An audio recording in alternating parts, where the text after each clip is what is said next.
is it that a group of people from a wide range of communities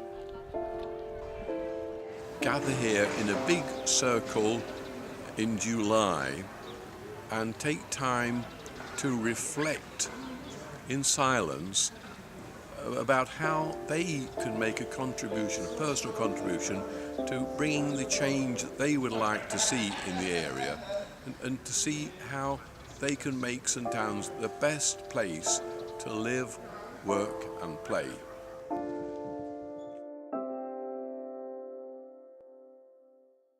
I have discovered that personal reflection and change personally can lead to community change, community transformation, and this is a big adventure. That's what I find, a big adventure, and you're never quite sure where you're going to land up if you do actually listen to God or the inner voice or whatever you like to say. It takes you in all sorts of places you never expected. This is the best adventure, the most satisfying adventure to be part of. My name is Richard Hawthorne. I have been involved in the Initiatives of Change movement. I don't know, it's a lot of time actually. I should think it's about 70 years. Oh help. But when my parents first met it and introduced us as a family. As I think I've spoken at different times about this whole life of listening being an adventure. One of the unexpected adventures was actually going to be given an MBE by our wonderful Queen. This was in 2002, and it was presented me because of my services to the community in Nottingham. If I had to put my life into chapters,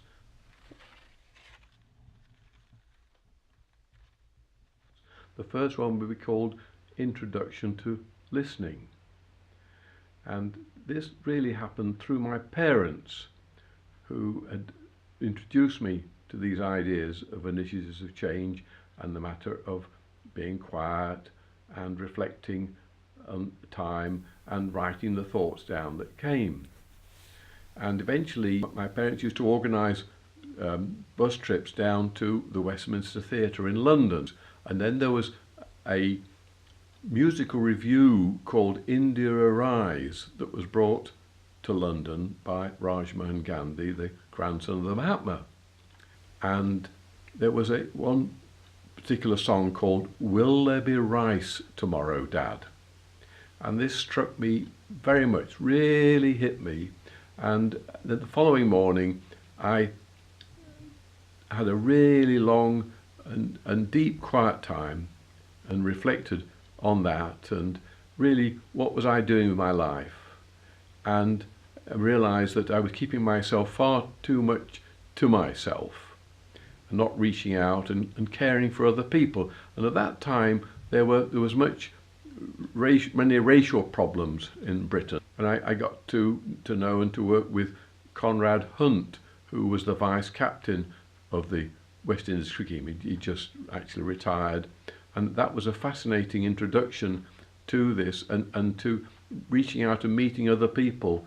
And I joined the Racial Equality Council in Nottingham, and that brought me into touch with all people from all sorts of different communities, and that was a fascinating experience. I really decided to base my life on these absolute moral standards or values, some people call them, of honesty, purity, unselfishness and love. I applied it to my business life, which was very much involved in the printing industry. So this moved me on to the next chapter in my life, which was putting it into practice. And at that time the family business was moving forward, and the things that we said to ourselves, well, we would only really work on a basis of honest values that you could trust. And we also thought about the point was, well, what responsibility do we have to the community of which we're a part? And trying to work out things that would make the community much better.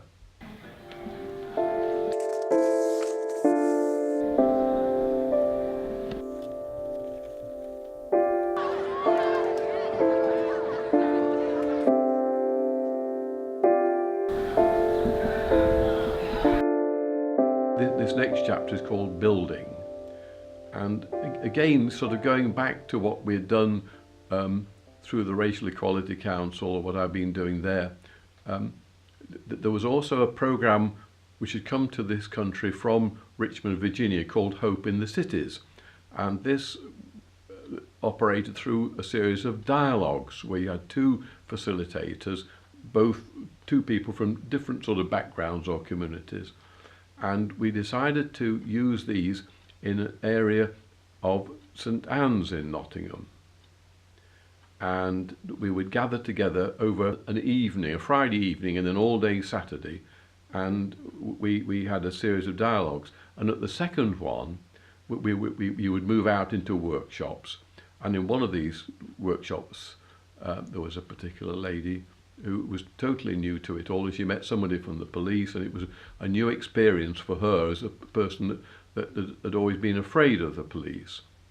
And in the feedback session, she said, well, what I think we ought to be able to do is to hold hands around St Anne's and to deal together with the things that need to be changed, particularly the drug and the gold culture and things like that. And it was decided that perhaps we needed to bring together all the different community activities in the area, which were many of them. There was in the Pakistan Centre, the African Caribbean National Artistic Centre, the biggest centre of allotment gardens in Europe, the Stonebridge City Farm, the big mosque in the area.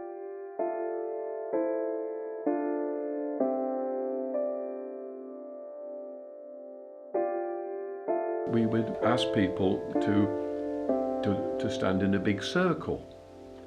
What I want you to do is to hold hands in this circle and to take time to be quiet and to reflect on what you might do, perhaps something new, to bring unity into the area, to actually reach out to people that you don't know, and how you can play perhaps a better part even in making St Anne's the best place to live, work and play.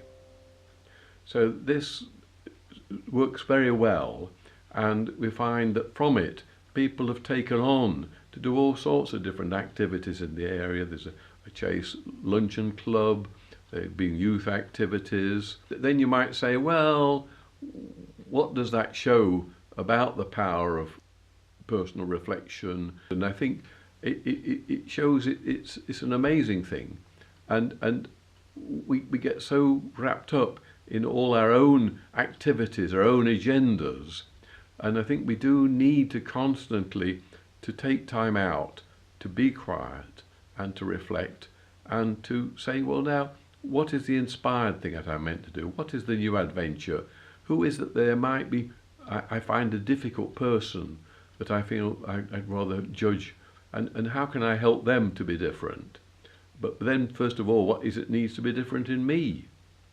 And so I think this is a very powerful tool, and we do in fact use it when we have our Interfaith Council meetings, regular meetings. We always start with a period of silence and finish with a period of silence. I would call a special chapter in my life, I would title it Spark, because a result of people holding hands around that circle and having reflections, I would say that's something that's sparked new things in the community that wouldn't have happened, I don't think, otherwise. And now we're actually engaged in a whole project called My Story.